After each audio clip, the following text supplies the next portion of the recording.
दोस्तों, जब से बांग्लादेश में तख्तापलट हुआ है तब से पाकिस्तान व बांग्लादेश एक दूसरे के पास आने की बहुत कोशिश की है।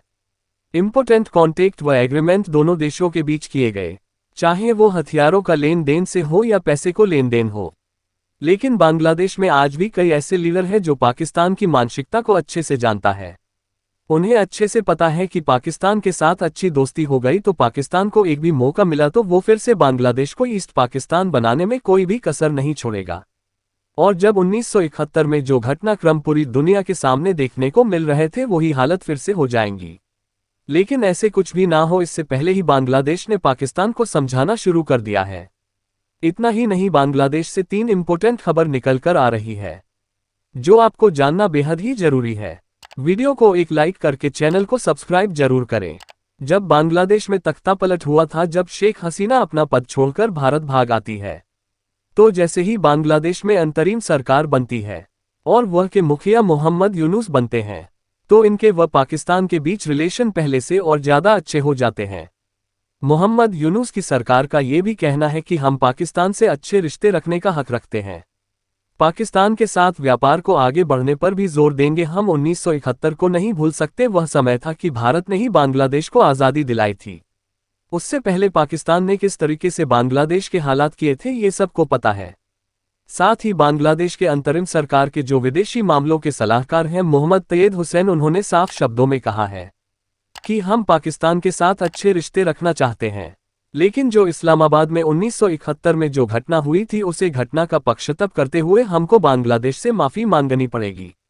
हो सकता है कि पुरानी शेख हसीना की सरकार ऑलरेडी काफी बड़ी ताकत थी क्योंकि उनकी पाकिस्तान से अच्छी नहीं बनती थी, लेकिन पाकिस्तान ने उनसे कभी माफी नहीं मांगी। लेकिन बांग्लादेश में अंतरिम सरकार आने के बाद पाकिस्तान अब माफी कैसे मांग सकता है? बाकी आप इस घटनाक्रम पर आपका क्या सोचना है कमेंट में जरूर बताएं।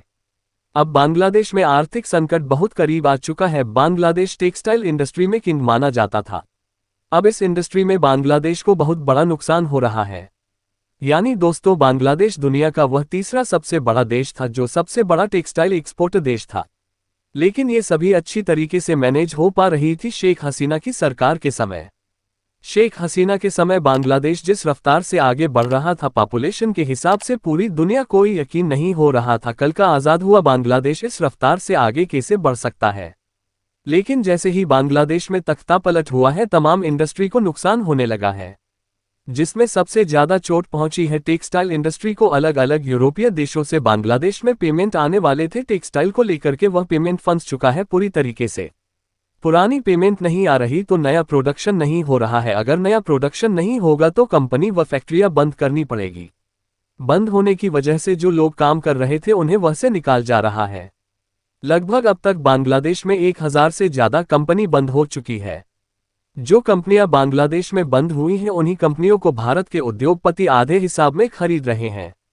जो फैक्ट्री बांग्लादेश में थी वह फैक्ट्री बांग्लादेश से भारत में शिफ्ट हो रही हैं। बाकी आपको क्या लगता है, बांग्लादेश फिर से रास्ते पर आ पाएगा या नहीं? अपनी राय कमेंट में जरूर बताएं। वीडियो को एक लाइक करके चैनल को सब्सक्राइब जरूर करें। धन्यवाद।